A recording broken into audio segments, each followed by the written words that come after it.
Mardi 27 février 2024, l'Union africaine a lancé une campagne visant à développer les opportunités d'accès des filles à l'éducation sur le continent africain. Selon Simone Nyanké, coordinatrice par intérim du Centre international de l'Union africaine pour l'éducation des filles et des femmes en Afrique, l'objectif de ce plaidoyer, d'une durée d'1 an, est d'exhorter les nations africaines à œuvrer pour un taux de 100% de filles inscrites à l'école. Une campagne qui veillera par ailleurs au respect des engagements en matière de financement éducatif et d'égalité des sexes, en s'assurant qu'au moins 20% des budgets nationaux soient consacrés au secteur. Notons qu'environ 60 millions de filles étaient déscolarisées en Afrique à cause de difficultés socio-culturelles et du manque de parité entre les sexes.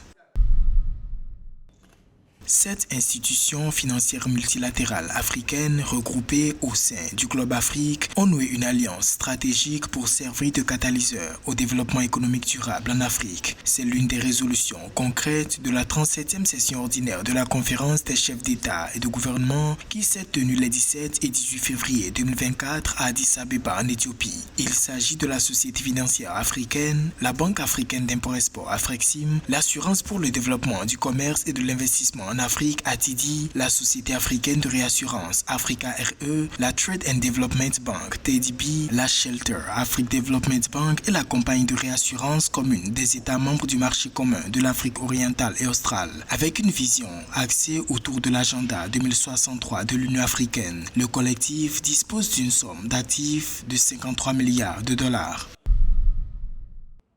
L'Afrique, avec 63% de sa population privée d'accès à Internet, enregistre le taux de pénétration d'Internet le plus faible au monde. En marge de l'édition 2024 de l'Africa Business Forum, la Commission économique pour l'Afrique, CEA, et Google ont signé un protocole d'accord le 19 février 2024. Il vise à favoriser et accélérer la transformation numérique sur le continent. Le partenariat concerne l'enseignement de l'informatique et la robotique à travers des startups technologiques qui répondent aux objectifs de développement durable des Nations Unies. Plus de 5000 jeunes étudiants africains et 200 enseignants seront formés. La CEA s'engage à réduire la fracture numérique en promouvant le développement et en favorisant les compétences numériques.